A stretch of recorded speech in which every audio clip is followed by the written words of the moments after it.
पाकिस्तान एक nuclear weapon state है।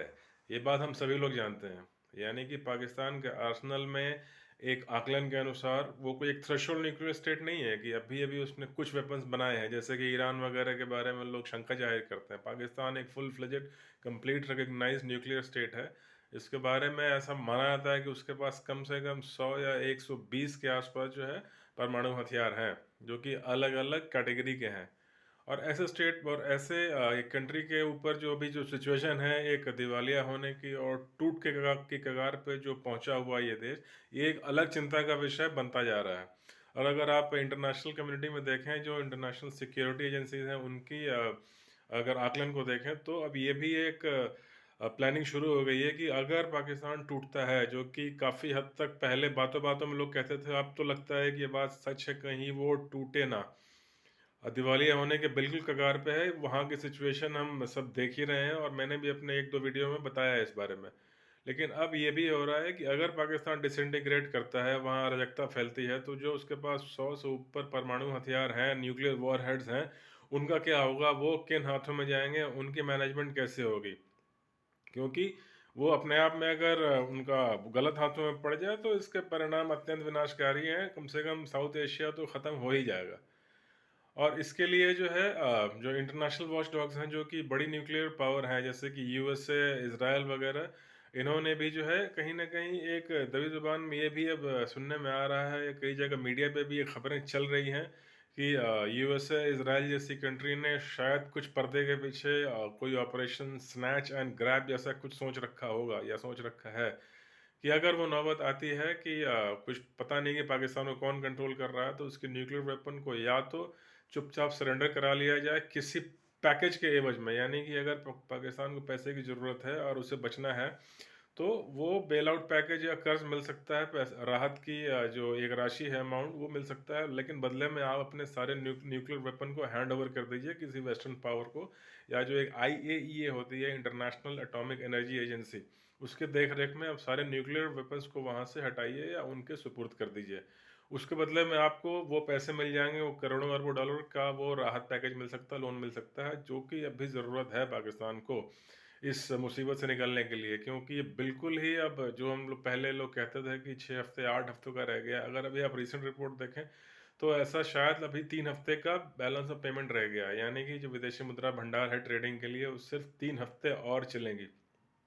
इस बीच में जो महंगाई और वो सब तो खैर लोग जानते ही हैं, 300-400 रुपये किलो जो है खाने के सामान, आटा, दाल, चावल, ये सब पहुंच गए हैं, और पेट्रोल भी लगभग 250-300 रुपये लीटर पहुंच गया है। और इसके लिए जो आखिरी उम्मीद है या थी पाकिस्तान की, वो है आईएमएफ, इंटरनेशनल मॉनेटरी फंड का एक जो लोन है, जिसके बारे में जो 1 अरब डॉलर या उससे कई कुछ ज़्यादा ही का अमाउंट है, जिसके ऊपर उम्मीदें हैं और प्लेज किया हुआ है। लेकिन उस बारे में अभी एक रिसेंट विजिट हुई थी आईएमएफ की, इंटरनेशनल मॉनेटरी फंड के लोगों ने पाकिस्तान को विजिट किया था सिचुएशन असेस करने के लिए कि वो लोन दिया जाए कि नहीं, या किन शर्तों पे दिया जाए। उसके बदले में उन्होंने पहली बात तो कहा कि पाकिस्तानी रुपया को और डिवैल्यू करो। जो आपने देखा होगा, अचानक 50-60 रुपये और ज़्यादा महंगा हो गया, 250 से लगभग पौने 300 रुपये का अब $1 हो गया है। वो आईएमएफ के कहने पे उन्होंने डिवैल्यू किया। वहाँ जो खुदरा महंगाई दर है वो लगभग 28% के आसपास है। क्योंकि इंडिया ऐसे कंट्री में हम 4-5% अगर पहुंचता है तो हल्ला मच जाता है कि ये इन्फ्लेशन बढ़ गया या महंगाई दर 5% पार कर रहा है, तो 28% में क्या हालत होगा हम सब सोच सकते हैं।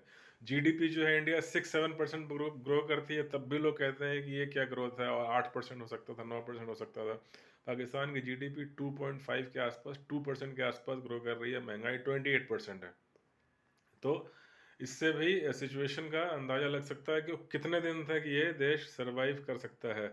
और आईएमएफ ने जो अभी विज़िट किया है, उसमें उन्होंने 2-3 शर्तें रखी हैं। पहली बात, उन्होंने डॉलर को डिवैल्यू कराया। दूसरी बात, पेट्रोल पे जो कुछ अभी भी सब्सिडी राहत देने के लिए दे रखी थी, उसे उन्होंने कहा है कि ये ख़त्म करो, क्योंकि ये अगर हम पैसे देंगे तो मुफ्त में आप लुटा नहीं सकते पब्लिक के ऊपर, हमारे को एक एक पैसे का हिसाब चाहिए। तो पेट्रोल भी 35-40 रुपये लीटर एकदम से बढ़ा है फिर से। अभी पता नहीं, शायद 250, वो भी 300 के आसपास पहुंच गया है। और उसके बाद ही पैसा मिला नहीं है अभी। अब मात्र 3 से 4 हफ्ते का टाइम रह गया, 3 हफ्ता ऐसा कुछ कहते हैं। इस बीच में जो है दूसरे इंटरेस्ट जो नॉर्थ साइड से है, अफगानिस्तान साइड से, जिसमें कि पाकिस्तानी तालिबान का एक जो हमला हुआ था नॉर्थ वेस्टर्न प्रोविंस में पुलिस लाइंस के ऊपर, जिसमें 100 से ऊपर पुलिस वाले मरे हैं। और अब जो है ये जो जो पाकिस्तान की जो पुलिस फोर्स और आर्मी में जो लोग हैं वो लोग बदला लेने की बात कर रहे हैं, यानी कि एक सिविल वॉर का खतरा अलग से वहाँ मंडरा रहा है। तो ये बिल्कुल एक अराजकता वाली जो हालत होती है उसमें पहुंचता जा रहा है। और अब बिल्कुल कगार पे कह सकते हैं, अगर आने वाले 2-3 हफ्ते महीने भर के अंदर कोई राहत पैकेज नहीं मिलता है किसी कंट्री से, तो फिर लगभग टूटना तय है। आर्म फोर्सेस पुलिस आर्मी वालों की सैलरी अगर नहीं मिली या जो है अनाज का सच में इससे ज़्यादा आगे क्राइसिस हुआ तो बिल्कुल छीन झपट मच जाएगी। और उसके बाद फिर जब सिक्योरिटी फोर्सेस की सैलरी नहीं, वो पोस्ट छोड़ के अपनी ड्यूटी छोड़ के हट जाए, तो न्यूक्लियर वेपन इस तरह की ख़तरनाक चीज़ों का भी कोई सिक्योरिटी नहीं कह सकता है कि अब वो किन के हाथ में है या क्या होगा। तो इसमें एक ये प्लान हो सकता है, सुनने में आ रहा है कि या तो सरेंडर कराए न्यूक्लियर वेपन को, या कुछ nuclear weapon generally air bases में ही कहीं रखे होते हैं, ये इन पावर्स को पता है। स्नैच एंड ग्रैब यानी कोई स्विफ्ट मिलिट्री ऑपरेशन करके हो सकता है कि उन न्यूक्लियर वेपन्स को कब्जे में भी ले लें।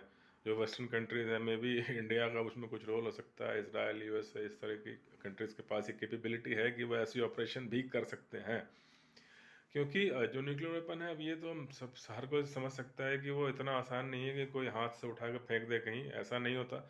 उसे यूज़ करने के लिए फिर भी आपको फाइटर एयरक्राफ्ट या long range missile, nuclear capable missiles वगैरह चाहिए होती हैं, तो वो उसी पे लोड होकर डिलीवर की जा सकती है। तो वो किसी के हाथ लग जाए, वो जेब में लेके चला जाए और कहीं मार दे, ऐसा तो नहीं है। लेकिन हाँ, उसमें कुछ टैक्टिकल न्यूक्लियर वेपन्स हैं जो कि छोटे होते हैं, जो कि एक तरह से तोप के गोले की तरह, आर्टिलरी शेल की तरह यूज़ होते हैं, और वो तोप में भी लोड करके चलाया जा सकता है। उनका ख़तरा ज़्यादा रहता है क्योंकि वो कहीं स्मगल हो जाए और किसी जिस तोप के गोले की शक्ल में उसी लेवल पे होते हैं, तोप से फायर भी किया जाता है, जो कि टीएनटी बोलते हैं, टैक्टिकल न्यूक्लियर वेपन्स। वो अगर स्मगल हो जाए तो कुछ छोटे लेवल पे तबाही वो भी मचा सकते हैं। या जो है जो न्यूक्लियर कचरा है, न्यूक्लियर वेस्ट, उसका यूज़ करके कुछ डर्टी वेपन, डर्टी बॉम्ब की तरह यूज़ हो सकता है। तो इन सब चीज़ों को देखना पड़ेगा, और ये एक कॉज ऑफ कंसर्न है जो कि अभी लेटेस्ट सामने आ रहा है इस पाकिस्तान क्राइसिस के ऊपर, क्योंकि ये क्राइसिस ही है। इतना बड़ा कंट्री टूटेगा, वो भी न्यूक्लियर वेपन लेके टूटेगा, और ऐसे जहाँ फंडामेंटलिज्म भी इतने हाई लेवल पे है, तो कुछ भी हो सकता है। तो इससे एक चिंता साफ ज़ाहिर है, सामने आ रही है बड़े बड़े वर्ल्ड के सुपर पावर्स की। तो फिलहाल इस न्यूज़ पर अभी इतना ही। मेरे वीडियो को प्लीज़ लाइक कीजिए, और प्लीज़ प्लीज़ मेरे चैनल को सब्सक्राइब कीजिए, ताकि मैं इसी तरह से और लेटेस्ट करंट अफेयर्स पर वीडियो आपके सामने लाता रहूं। अनबायस्ड, बिल्कुल न्यूट्रल रिपोर्टिंग, और जो है मुझे भी मोटिवेशन मिले और मेरे चैनल का ग्रोथ हो। तब तक के लिए बहुत बहुत धन्यवाद। फिर मिलते हैं बहुत जल्दी किसी लेटेस्ट करंट अफेयर्स पे टॉपिक पे बात करेंगे। तब तक के लिए बहुत बहुत धन्यवाद बातें नई पुरानी देखने के लिए।